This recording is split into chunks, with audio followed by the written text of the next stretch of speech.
Tu es mon confident et mon espoir, mon pourvoyeur, ma consolation, l'encre dans mes veines, c'est toi. Tu es tout ce dont j'ai besoin. Jésus, tu es tout pour moi. Tu es tout ce dont j'ai besoin. Jésus, tu es tout pour moi. Oh mon ami, mon ami, mon ami, c'est toi, Jésus. Ma consolation, mon ami, ma consolation, mon ami, ma consolation, mon ami, c'est toi, Jésus. ma consolation.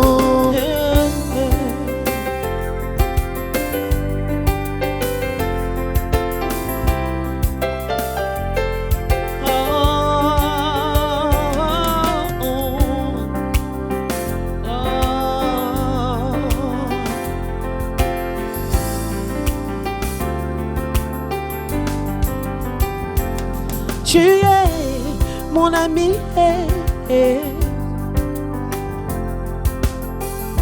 mon consolateur, mon confident,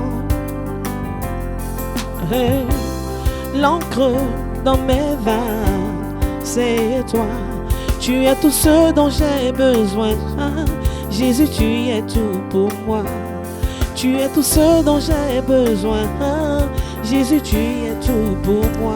Oh mon ami, Ma consolation, mon ami, ma consolation, mon ami, c'est toi, Jésus. ma consolation, Mon ami, c'est toi, Seigneur. ma consolation, Mon ami, c'est toi, mon papa. ma consolation, Oh mon ami, ma consolation, mon ami, ma consolation, mon ami, c'est toi, Jésus. ma consolation, L'ami fidèle de tous les temps, c'est toi, Seigneur. ma consolation, Oh mon ami, mon ami, mon ami, c'est toi, Seigneur. ma consolation, L'ami fidèle de tous les temps, c'est toi, Jésus. ma consolation,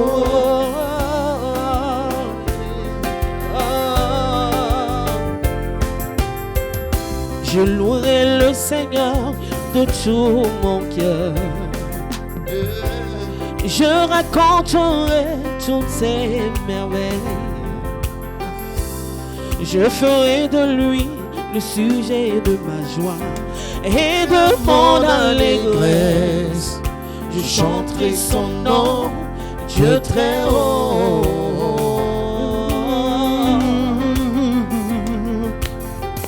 Je louerai l'Éternel de tout mon cœur. Je raconterai toutes ses merveilles. Je ferai de lui le sujet de ma joie et de mon allégresse. Je chanterai son nom, Dieu très haut. Chers amis, c'est celui qui nous conduit au sommet. Bienvenue à votre émission Rendez-vous au sommet. Ça se passe sur Ecclesia TV et nulle part ailleurs. Vous savez, Ecclesia TV, c'est la chaîne de l'Église catholique en Côte d'Ivoire. Je suis Stéphane-Marie Dulot, votre frère, ami et coach. Je suis là sur ce plateau avec nos chantres habituels, Ange Bawa, Marilyn Lobassé. Nous sommes sur ce plateau pour que la gloire de Dieu se déverse dans votre vie. Nous sommes là pour cette émission qui a pour thème 4 choses qui prouvent que tu progresses dans la vie. 4 choses que tu progresses. 4 choses qui prouvent que tu progresses. Eh bien, chers amis, chers téléspectateurs, je voudrais vraiment vous demander de vous asseoir de vous asseoir confortablement parce que nous allons démarrer, parce que nous allons décoller. Ange, tu continues toujours parce que nous repartons avec vous tout à l'heure. Nous allons démarrer, nous avons déjà démarré, nous allons partir, nous allons amorcer notre vitesse de croisière. Mais je voudrais saluer toutes ces personnes qui nous suivent à partir du canal 194, toutes ces personnes qui nous suivent à partir du numéro 194 du décodeur Canal. Merci à vous de rester scotchés à cette belle chaîne de télévision. Merci de suivre Ecclesia TV, qui est la chaîne de l'Église catholique en Côte d'Ivoire, la chaîne qui vous connecte directement au ciel. Merci à vous, que la grâce de Dieu vous rejoigne. Le thème d'aujourd'hui, 4 choses qui prouvent que tu es en train de progresser. Nous allons progresser, nous sommes en train de progresser. Ange Bawa, Marie-Line Lobassé, c'est à vous.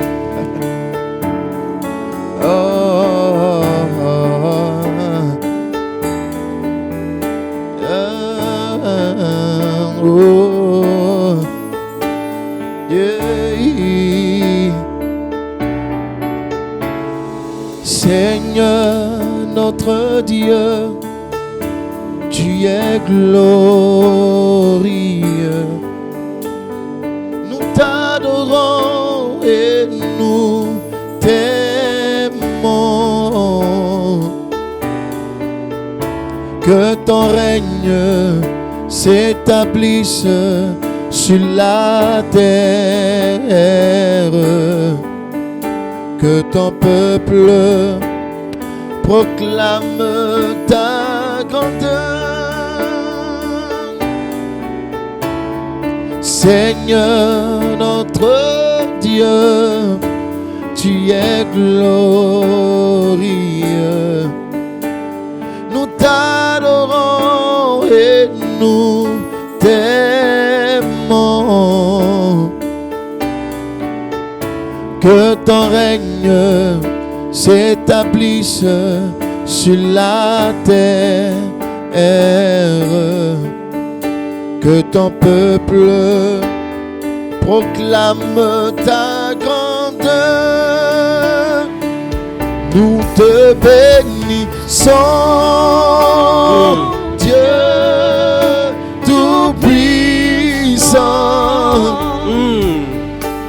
Tu es vivant et tu reviens. Béni sois-tu, Seigneur. Nous te bénissons, Dieu tout-puissant. Ton règne est éternel. Te bénissons, nous te bénissons.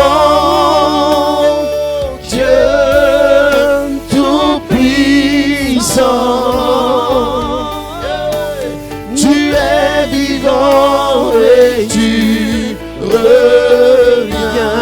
Te bénissons, nous te bénissons, Dieu tout-puissant.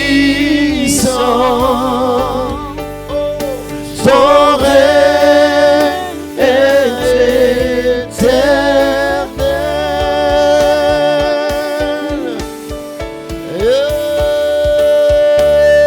Merci Seigneur. Nous te bénissons, mon Dieu, parce que tu es vivant, tu es éternel. Nous te bénissons, Dieu. Merci Seigneur. Tout-puissant. Merci d'établir ta gloire dans ce studio. Merci Seigneur de répandre ta gloire dans cette émission, dans ce studio, et de toucher quelqu'un. Seigneur, nous t'élevons. Nous te bénissons, Dieu tout-puissant.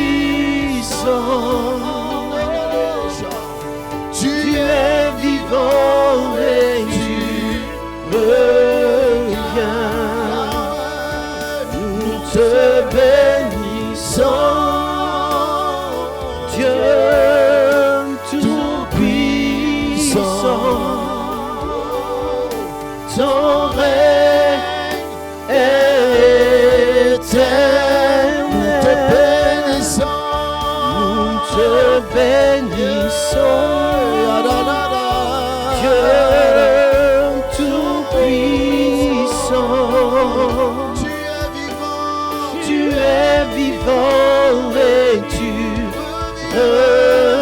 viens. Nous te bénissons. Nous te bénissons. Dieu tout-puissant. Ton règne éternel. Ton règne éternel. Sur la terre, en ce lieu. Ton règne éternel.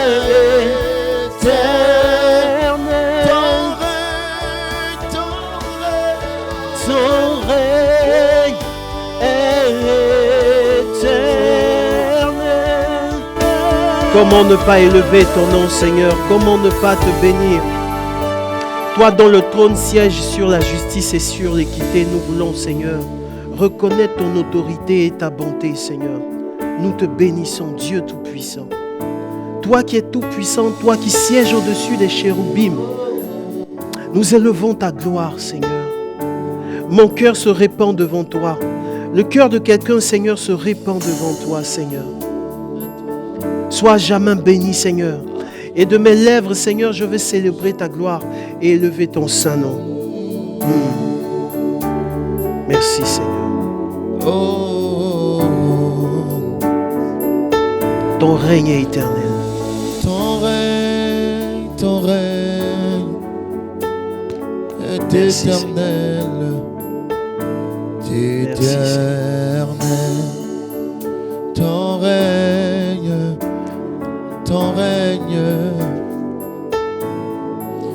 règne est éternel. Merci de rejoindre quelqu'un parmi nous. Merci de visiter quelqu'un parmi nous. À jamais, Seigneur, reçois la gloire de nos vies. À jamais, Seigneur, reçois la louange de nos lèvres. À jamais, Seigneur, que ton nom soit glorifié. Et que nos vies, Seigneur, confessent ta gloire. Que nos vies, Seigneur, confessent la célébration et la louange de ta gloire. En ce jour, Seigneur, reçois notre louange. Reçois la louange provenant de mes lèvres. Reçois la louange. De là où tu te tiens, ça se passe uniquement que sur Ecclesia TV, nulle part ailleurs. C'est cela, Rendez-vous au sommet. C'est cela, Ecclesia TV. Ecclesia TV, c'est la chaîne qui vous connecte directement au ciel.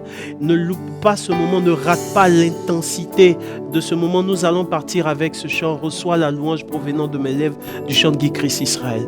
Nous allons partir ensemble.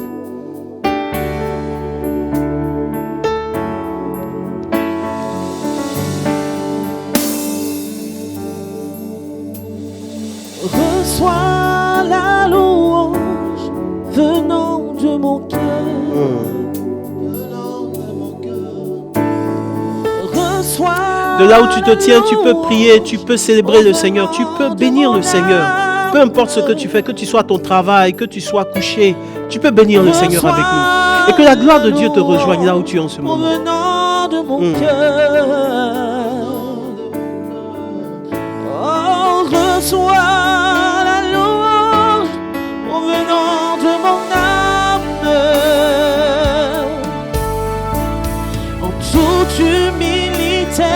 Reçois le cri de mon cœur. En toute humilité, reçois le cri de mon âme. En toute humilité, reçois le cri de mon cœur. En toute humilité, reçois le cri de mon âme, car je veux exprimer ce que tu es déjà, Seigneur, car je veux exprimer ce que tu es déjà. Et nous te célébrons, Abba, Seigneur. Abba, Père. Yes, yes, yes. C'est ta gloire qui agit, Seigneur.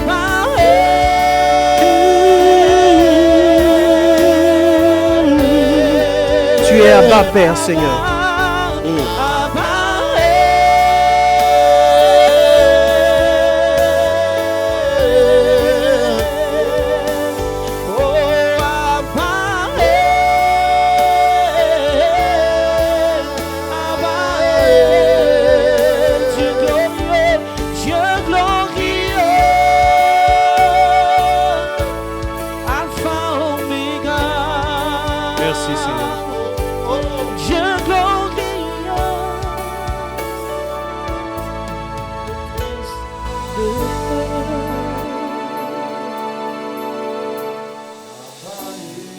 Merci Seigneur.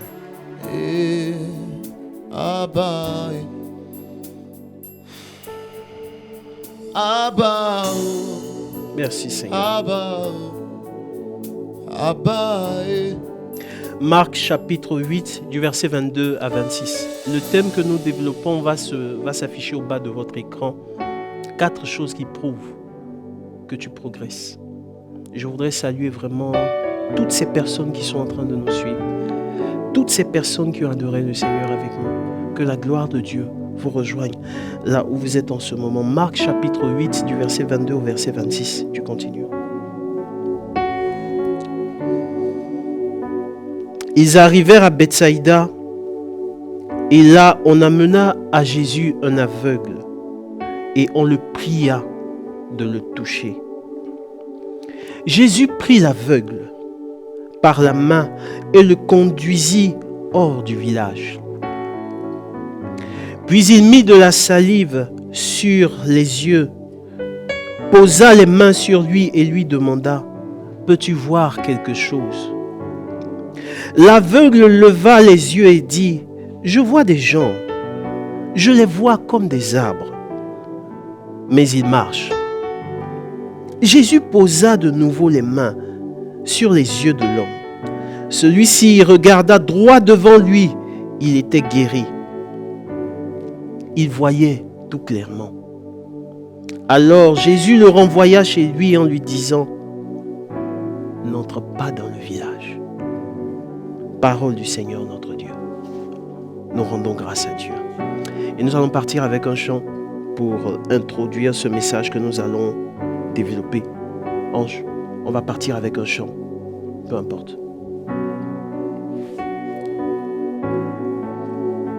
Oh.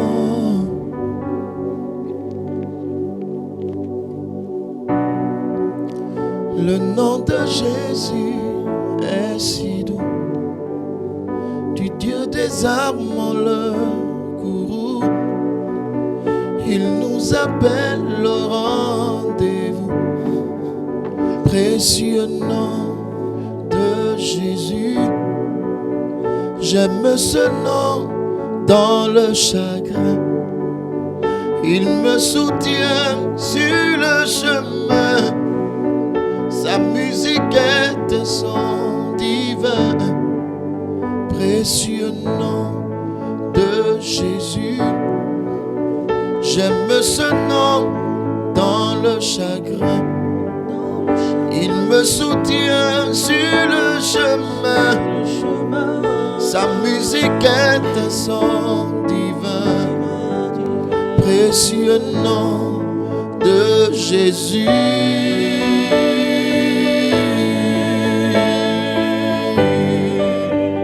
Précieux nom de Jésus.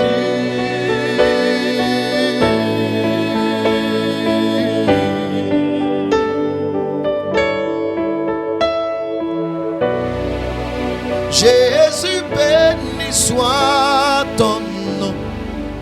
Jésus, ô merveilleux nom.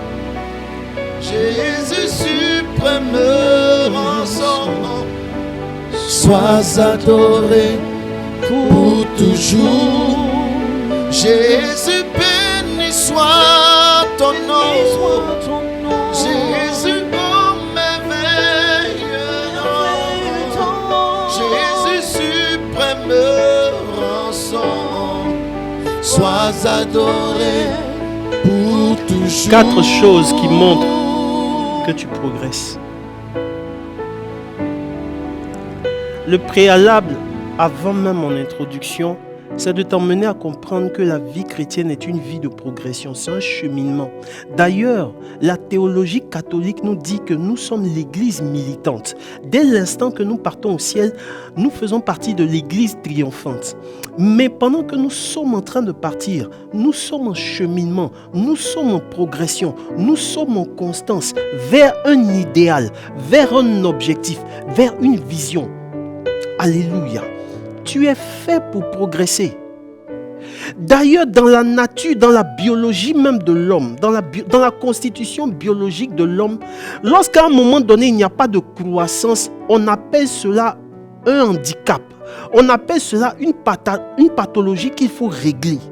L'homme est fait pour progresser. L'homme est fait pour évoluer. Voilà pourquoi si depuis un certain moment tu sens que tes habits te serrent, tu ne te sens pas dans tes vêtements, tu ne te sens pas dans ta vie, tu ne te sens pas dans le kind of your mindset, tu ne te sens pas dans le type de mentalité qui puisse te permettre d'évoluer. Frère, il y a un problème que tu dois régler. Tu dois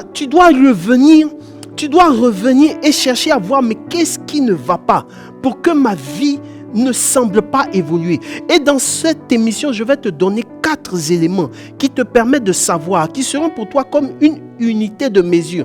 Parce qu'en fait, il y a beaucoup de gens qui pensent qu'ils sont en train d'évoluer alors qu'ils ne vont nulle part.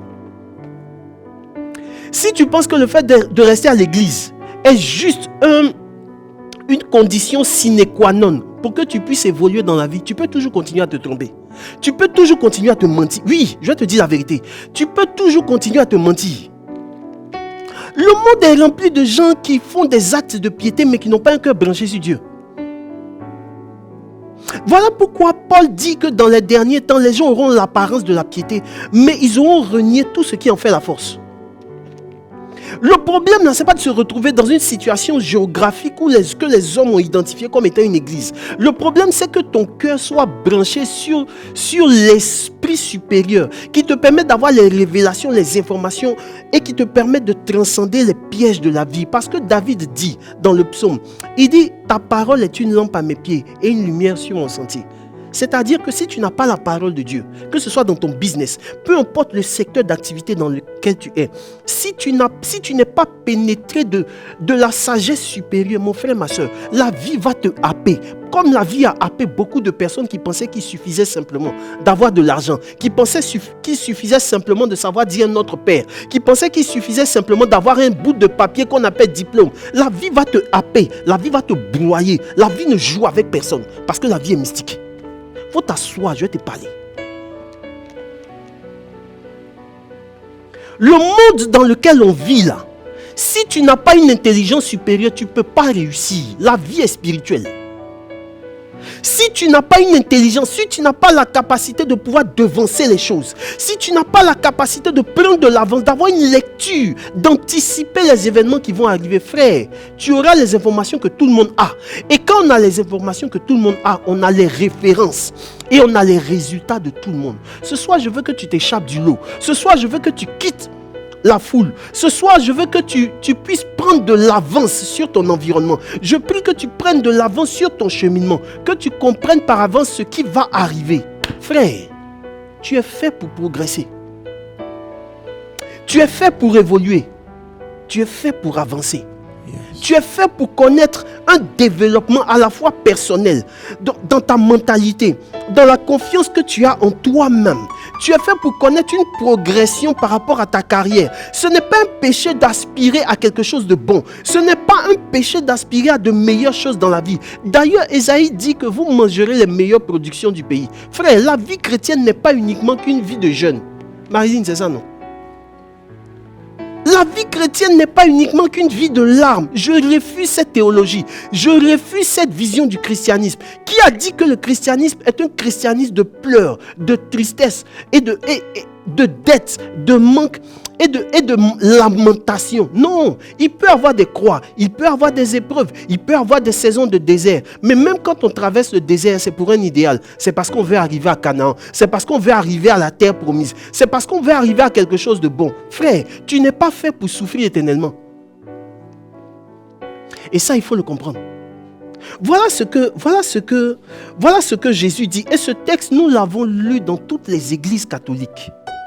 Le jour de la fête à Saint-Antoine de Padoue, Matthieu chapitre 5 verset 16, voilà ce que Jésus dit. Il dit que votre lumière brille ainsi devant les hommes, afin qu'en voyant vos bonnes œuvres, qu'ils glorifient votre Père qui est dans les cieux.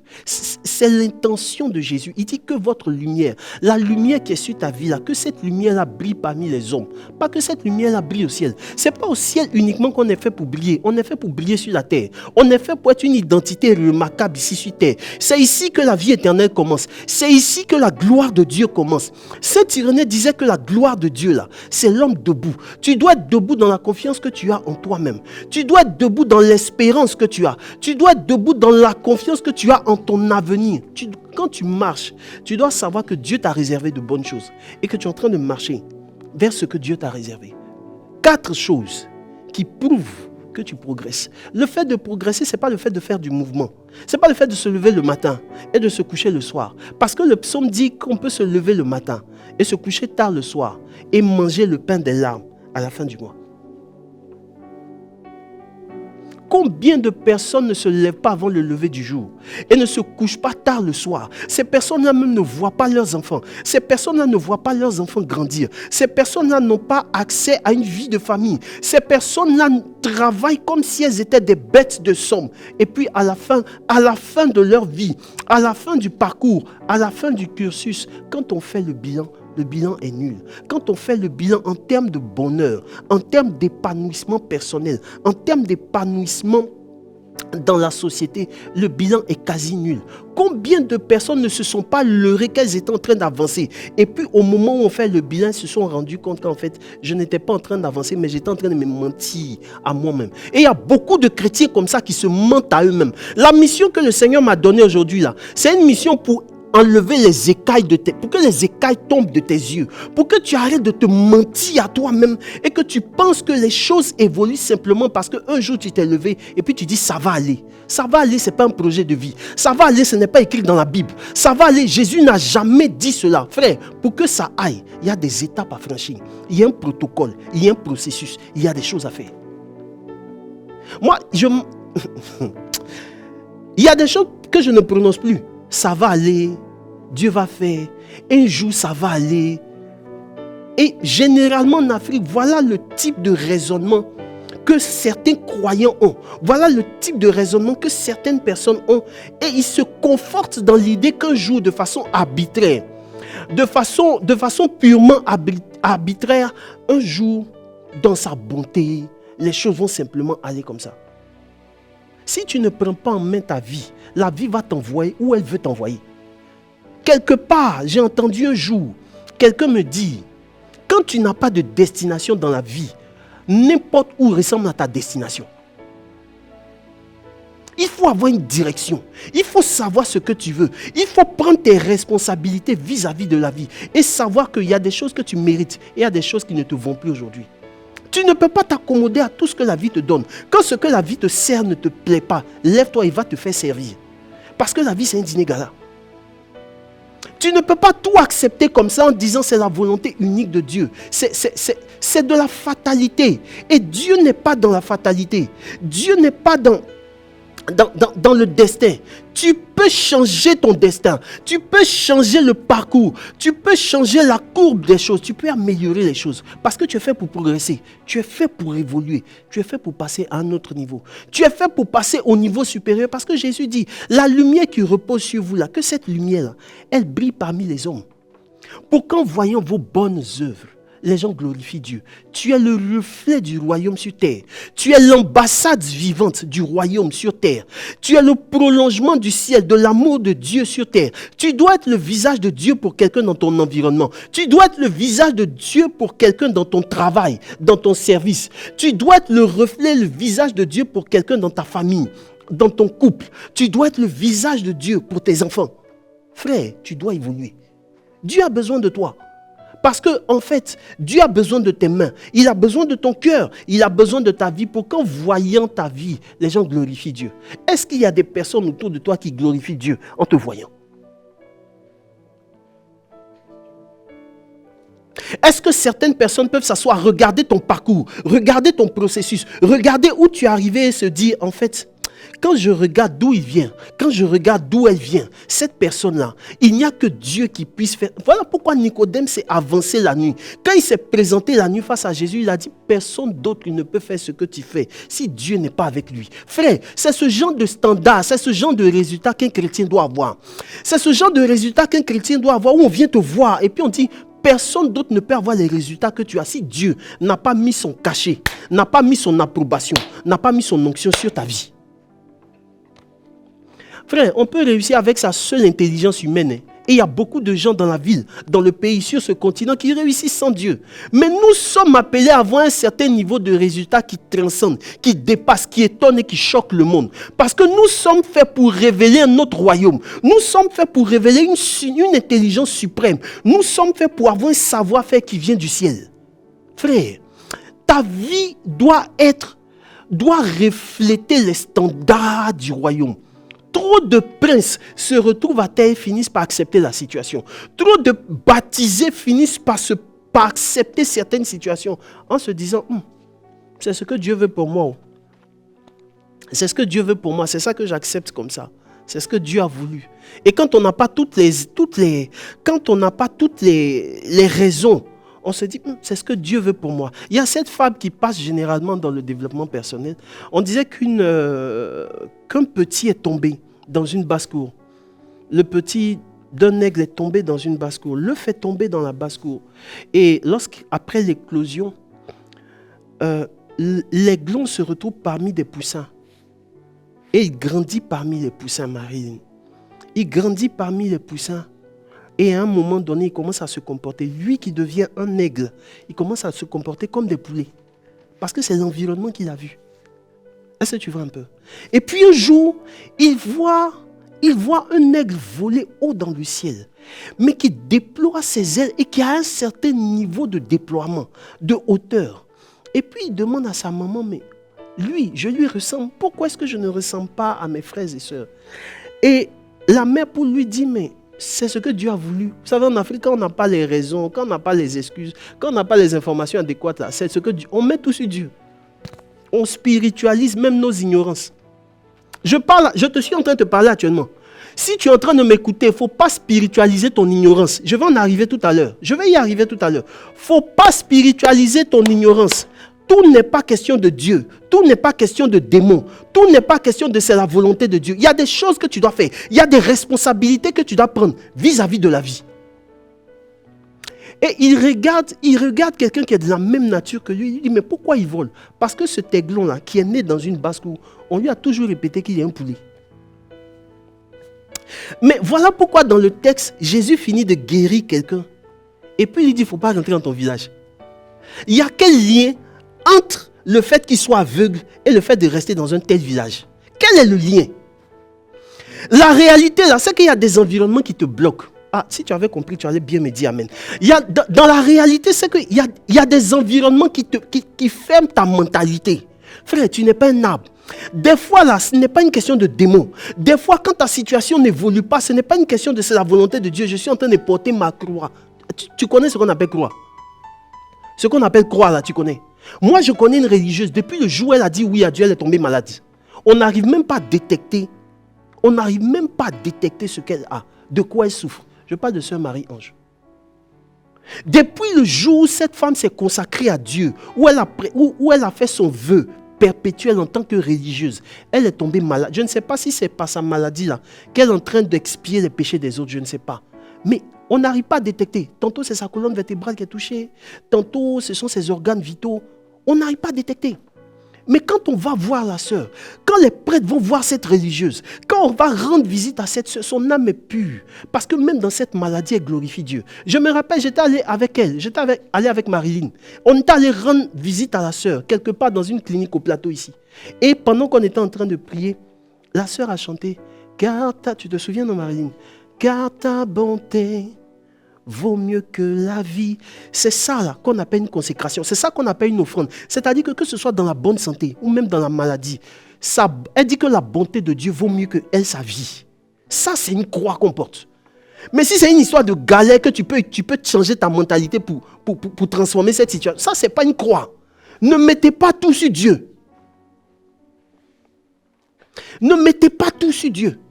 Je reviens à mon thème, je reviens à mon texte. Quel est le lien entre le fait qu'il soit aveugle et le fait de ne pas rentrer au village?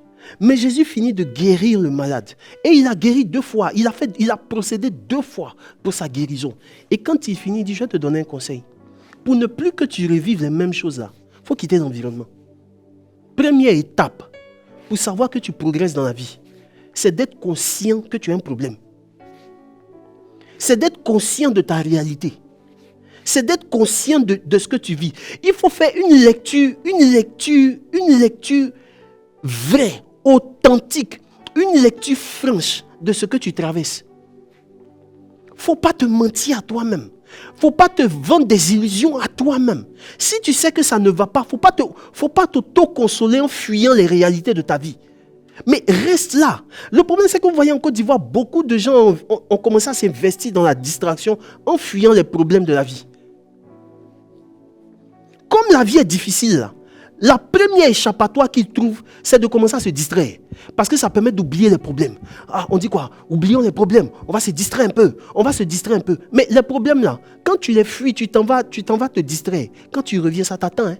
Ça y est là. Même quand tu fuis tes problèmes pour te réfugier à l'église, je vais te choquer. Tu me donnes la permission de te choquer? Est-ce que tu me donnes la permission de te choquer? Même quand tu fuis la vie pour te réfugier à l'église, quand tu ne vas pas à l'église pour recevoir l'onction pour venir changer ton monde, et que tu fuis la réalité de la vie pour aller te réfugier à l'église, quand tu as fini, les problèmes t'attendent devant. Parce que tu n'es pas parti à l'église avec les bonnes motivations. Quand on va à l'église, c'est pour recevoir quelque chose pour aller transformer son monde. Voilà pourquoi Jésus a dit, allez-y. Allez changer le monde.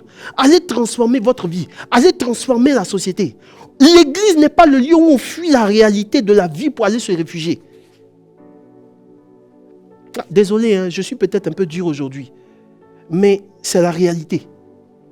Beaucoup de gens s'auto-consolent alors qu'ils ne veulent même pas prendre conscience de la réalité de leur vie. Quand tu as un problème, il faut reconnaître que tu as un problème.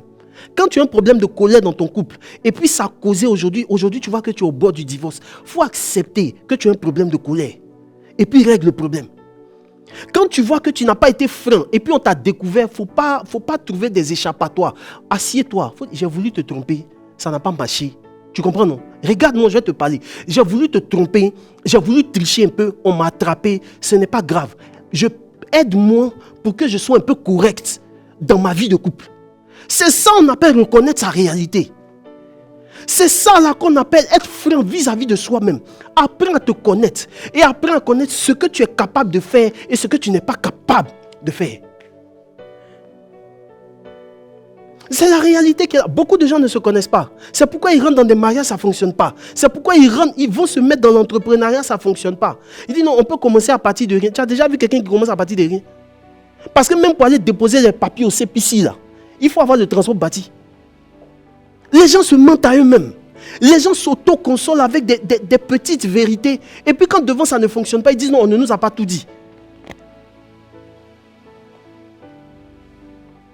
La réalité, c'est qu'il faut connaître. Il faut connaître qui tu es. Il faut savoir où tu es dans la vie. Qu'est-ce qui te reste à faire pour pouvoir évoluer? Qu'est-ce qui te reste à faire pour pouvoir avancer? Qu'est-ce qui te manque? Il faut être conscient de ta réalité profonde. Il faut être conscient de là où tu es. C'est parce que les gens ne se connaissent pas. Toi, tes parents comptent sur toi. Tes parents comptent sur toi. Tu marches avec des gens qui comptent sur leurs parents. Tu vas arriver où? Quand les gens s'amusent, ils dépensent. Ce que toi, tu dépenses chaque 6 mois, là, c'est ce qu'ils dépensent en un week-end. Frère, vous n'avez pas les mêmes réalités. Vous n'avez pas la même façon de fonctionner. Vous n'avez pas les mêmes standards de vie. Vous ne devez pas avoir le même goût effréné pour le luxe. Eux, ils comptent sur leurs parents. Quand ça chauffe, là, ils savent qui ils vont appeler. Toi, quand ça chauffe, là, tu regardes dans ton répertoire. Tu ne sais même pas qui tu vas appeler. Tu ne peux pas dormir la nuit. Pourquoi tu continues de marcher avec eux? C'est parce que tu ne connais pas ta réalité. Et vous voyez, beaucoup de gens se sont entraînés dans des choses comme ça pour se retrouver dans des situations où ils n'auraient pas dû se retrouver. Et à la fin, pour venir dire, c'est la volonté de Dieu. Ce n'est pas la volonté de Dieu. C'est un manque criard de sagesse. C'est un manque criard de la lumière du Saint-Esprit. Tu ne t'es pas laissé éclairer par la lumière du Saint-Esprit pour marcher sur le chemin de la vie. C'est pourquoi ce genre de choses se sont arrivées. Donc quand tu comprends ça, reviens. C'est ce que le fils prodigue a fait. Luc chapitre 15, c'est ce que le fils prodigue a eu à faire. Quand il s'est rendu compte qu'il avait commis une erreur, à un moment donné, il a décidé de revenir. Le problème, là, des fois, beaucoup de gens ne font pas repentance. Seigneur, je te demande pardon, mais après, il n'y a pas la réparation qui va avec. Il n'y a pas le cheminement qui va avec. Il n'y a pas la démarche qui va avec. Si tu es conscient que tu as fait une erreur, si tu es conscient que ce sont tes choix qui t'ont envoyé là où tu es, fais la démarche de revenir. Descends du train si tu te rends compte que tu as fait un mauvais choix. Si tu te rends compte que tu es dans la mauvaise direction, descends du train rapidement et reviens sur tes pas. C'est ce que le fils prodigue a fait. Quand on lui refusait tout, il convoitait même la nourriture qu'on donnait au porc, qu'on lui refusait. À un moment donné, il s'est assis et puis il a fait le rapport entre ce qui lui restait. Et puis ce qu'il pouvait avoir s'il était dans la maison de son père. À un moment donné, il a dit, mais combien d'ouvriers dans la maison de mon père n'ont pas à manger? Quand il fait le rapport, il dit, je me lèverai et j'irai vers mon père. On chante généralement ce chant. Je me lèverai, j'irai vers mon père, je lui dirai, oh mon père, Combien de gens font le mouvement? Parce que quand tu prends conscience de ta réalité, la deuxième étape, la conscience de ta réalité t'emmène à te lever. La conscience de ta réalité t'emmène à prendre une action. La conscience de ta réalité t'emmène à stopper l'hémorragie en prenant des actions contraires à l'action qui t'a emmené là où tu es en ce moment. C'est là que tu commences à faire certaines choses. Lorsque cette femme se retrouve en 2 Rois chapitre 4 face au prophète Élisée, elle lui dit, mon mari est mort, je n'ai plus rien, il ne me reste plus rien. Le prophète lui dit, mais qu'est-ce que tu as chez toi et qu'est-ce que moi je peux faire pour toi? L'huile se multiplie et quand elle revient rendre compte au prophète, le prophète lui dit, tu ne vas pas t'asseoir à la maison du matin jusqu'au soir. Ce que tu vas faire, tu vas te lever, tu vas aller vendre l'huile. Et quand tu finiras de vendre l'huile, paye tes dettes et vis du reste. Son programme journalier devait changer. Son programme journalier était en train de changer. Frère, tu ne peux pas faire les mêmes choses et t'attendre à des résultats différents. Ce n'est pas possible. La conscience de ta réalité t'emmène à prendre des actions. La troisième étape, je vais aller très rapidement. La conscience de ta réalité t'emmène à prendre des actions concrètes. Tu prends des actions qui t'emmènent à changer. Tu prends des actions, tu commences, si tu dois t'enfermer, tu t'enfermes. Et puis tu commences à réfléchir sur ta vie. De la même manière que tu t'assois et puis tu bosses les mathématiques. De la même manière que tu t'assois et puis tu bosses, le droit ou les sciences économiques. Tu dois t'asseoir et puis bosser ta vie comme si c'était une matière. Je répète, tu dois t'asseoir et puis bosser ta vie comme si c'était une matière à l'école. Parce que si tu n'as pas appris à connaître ta vie, tu ne sauras pas ce que tu mérites et ce que tu ne mérites pas. Après l'action, la troisième étape, c'est la recherche d'informations pertinentes. Quand tu es conscient maintenant qu'à un moment donné, tu as perdu du temps, quand tu es conscient de l'immensité du retard que tu as accusé dans la vie, quand tu es conscient de ce qui t'a manqué peut-être dans ton couple, peut-être dans ta façon d'être, peut-être dans tes relations. Il y a des gens qui ont tout, mais qui ne s'entendent avec personne. Et quand ils sont combattus dans leurs entreprises, ils disent non, je suis dans un environnement où on est jaloux de moi. Non, on n'est pas jaloux de toi. Travaille ton caractère, travaille ta sociabilité, travaille ta façon de rester en bonne intelligence avec les gens autour de toi. Et ça se travaille dans le développement personnel. Tout le monde ne peut pas subir tes humeurs. Ce n'est pas possible. On ne peut pas te payer puis on va subir tes humeurs. J'ai dit, on ne peut pas te payer. Et quelqu'un ne peut pas te payer puis tu vas lui faire subir tes humeurs. Ce n'est pas possible. Commence à travailler sur ta personnalité. Commence à travailler sur tes humeurs. Commence à travailler sur la façon dont tu es. En bonne intelligence avec les gens. La troisième étape, c'est la réalité de ce que tu prends maintenant des actions concrètes, des actions pertinentes. Tu deviens un chercheur d'or. De la même manière que les gens cherchent le pétrole, de la même manière que les gens cherchent l'or, tu deviens maintenant chercheur d'informations. Tu cherches l'information pertinente. Parce que c'est l'information là qui crée la différence entre les gens. J'ai écouté un monsieur Brice, et je vais terminer là. J'ai écouté un monsieur que j'ai rencontré dans une grande entreprise industrielle. Et le monsieur qui me racontait son histoire me disait qu'ils ont commencé, quand il a eu vent de ce que l'entreprise, qui est une entreprise occidentale, venait s'installer en Côte d'Ivoire, la plupart des gens n'avaient pas l'information. Tu vois, non, mon frère? Et qu'est-ce qu'il faisait? Ce qu'il a décidé de faire là, c'est qu'ils sont venus sur le site. Ils ont repéré le site sur lequel l'entreprise allait être bâtie pour faire leur usine. Et puis, il n'y avait même pas de clôture sur le terrain. Mais eux, ils ont commencé à surveiller le terrain. Parce que longtemps avant, ils avaient l'information. Ils ont commencé à surveiller le terrain, il a commencé à se faire connaître. Quand les gens venaient pour commencer leur plan, leur projet de construction, tout ça, il approchait les gens pour dire « Ah, on est là, bon, voilà, on a appris l'information, voilà nos documents. » Et à un moment donné, quand ils ont lancé maintenant le recrutement pour l'entreprise, le monsieur faisait partie de ceux qu'ils ont recrutés. Aujourd'hui, je pense que ça fait 10 ans qu'il est dans l'entreprise. Il fait sa progression, il évolue quand même. Mais le fait d'être entré dans cette entreprise a commencé comment? Parce qu'il avait eu une information, parce qu'il avait une révélation avant les autres. Frère, tu ne peux pas être dans un environnement où on parle de béret matin, midi, soir. Et puis tu vas t'auto-consoler qu'un jour, de façon arbitraire, les choses vont évoluer. Quitte l'environnement, va marcher avec des gens avec qui tu peux parler de concours. Va marcher avec des gens avec qui tu peux parler de bourse d'études. Va marcher avec des gens qui peuvent te dire... Écoute, au-delà du fait que tu parles français, est-ce que tu ne peux pas essayer de faire une formation en anglais ou même en mandarin? Parce que bientôt, si tu parles anglais et que si tu parles mandarin, si tu es bilingue ou trilingue, à un moment donné, il y aura plus d'opportunités pour toi. Marche avec des gens comme ça. Il ne faut pas marcher avec des gens avec qui tu vois tout le monde. Hey, tu l'as vu passer. Hey, Marilyn, tu l'as vu. Yeah! Pouah! Frère, ils sont en train de t'envoyer en brousse. Parce que pendant que tu es en train de faire ça, les enfants des riches, là, ils sont positionnés à certains moments, dans le froid, et puis ils sont en train d'étudier. C'est les enfants de pauvres ce sont les enfants des personnes, des choses qui sont là. Sinon, les enfants des personnes bien placées sont au froid, en train d'étudier. Ils sont concentrés, en train de bouquiner. Et quand ils vont revenir, les meilleures places leur appartiennent. Si tu veux faire partie des meilleures places, mon frère, ma soeur, lève-toi et puis commence à rechercher des informations pertinentes. Bats-toi sincèrement. Bats-toi sérieusement. Tu n'as plus le temps à perdre. Tu n'as plus le temps de perdre du temps. Voilà la réalité, frères et sœurs. Va rechercher l'information pertinente. Si tu dois quitter ton environnement, passe à une autre étape. La 4e étape qui montre vraiment que tu es en train d'évoluer, c'est le fait à un moment donné de regarder ton parcours, de regarder là d'où tu viens. Quand tu regardes là d'où tu viens avec action de grâce, quand tu regardes là d'où tu viens avec une certaine action de grâce, tu peux comprendre qu'il y a eu du parcours dans ton cheminement. Tu regardes ton histoire, tu regardes ce que tu vis, tu regardes ce que tu as traversé jusqu'ici, tu commences à rendre grâce. Tu commences même à te pardonner pour tes erreurs. Et puis tu deviens vraiment stable dans ta vie. Tu deviens ouvert à la grâce. Tu as même de la compassion pour les personnes qui sont en train de passer par là où tu es passé.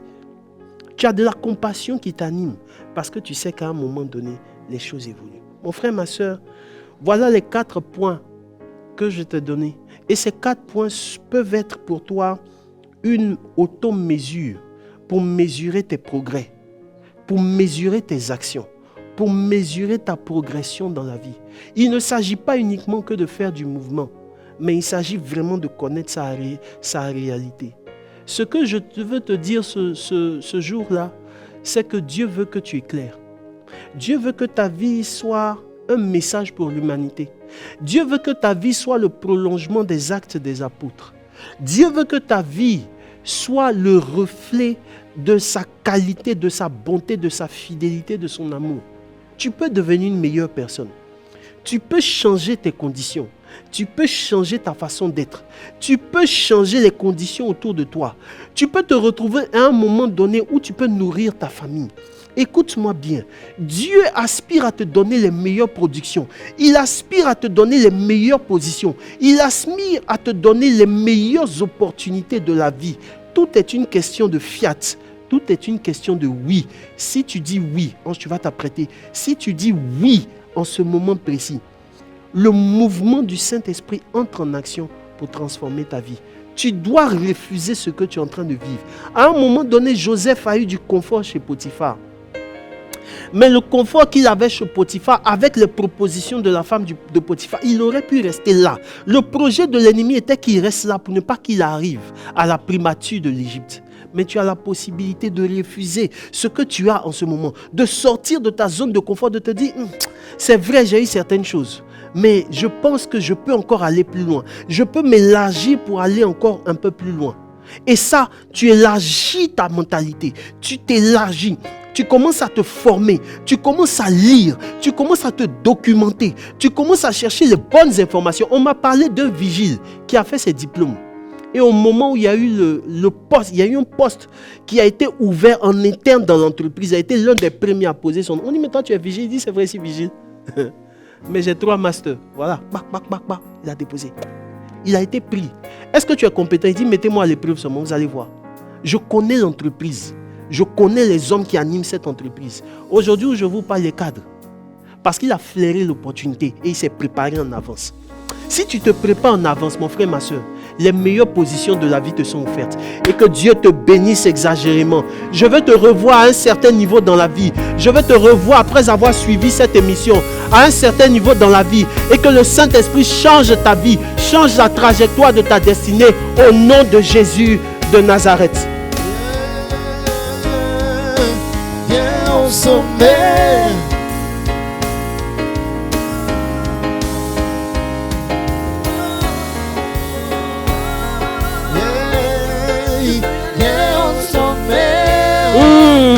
Bénis le Seigneur de là où tu te tiens.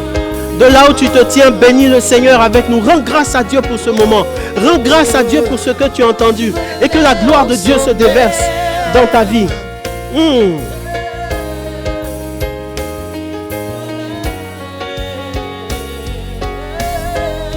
veux aller au sommet. Je veux aller au sommet. Je veux y aller, Seigneur. Je veux y aller. Prends-moi, Seigneur, par ta grâce, par ta fidélité. Prends-moi, Seigneur. Nous allons terminer avec ce chant.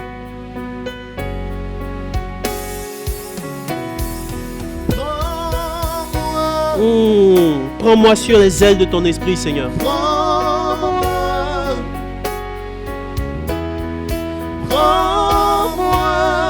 Prends-moi, Seigneur. Prends-moi, Seigneur.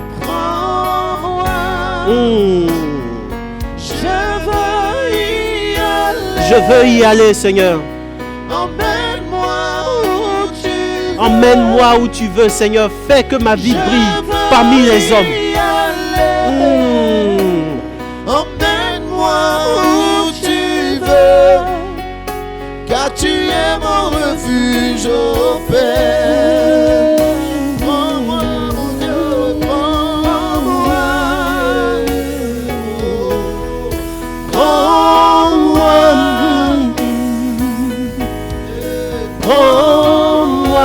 Je veux y aller. Emmène-moi, Seigneur. Emmène-moi où tu veux. Je veux y aller, Seigneur. Je veux y aller. Emmène-moi, Seigneur. Emmène-moi où tu veux. Car tu es mon refuge, Seigneur. Car tu es mon refuge, ô Père. Alors, frères et sœurs, nous tirons vers la fin de cette émission. Rendez-vous au sommet. Oui, ça passe très rapidement. Mais à cette étape de l'émission, Brice, je veux te dire un sincère merci. Canon, je veux te dire merci. Merci à Aristide. Merci à Francis. Merci à tous ceux qui ont permis que vous puissiez voir, apprêter le plateau et que vous puissiez voir cette émission. Je veux, frères et sœurs, que vous puissiez dire merci à Ange, Bawa et Marilyn. Pour moi, vous avez vu que depuis quelques émissions, ils n'étaient pas là, mais ils sont revenus. Voilà, merci à vous. Que Dieu élargisse l'espace de votre tente, que Dieu fasse progresser votre ministère de chant au nom puissant de Jésus de Nazareth. Frères et sœurs, j'ai été très heureux. Je vous aime. Rendez-vous prochainement. Rendez-vous au sommet. C'était Stéphane Marie Dulot et toute l'équipe de Rendez-vous au sommet. Shalom.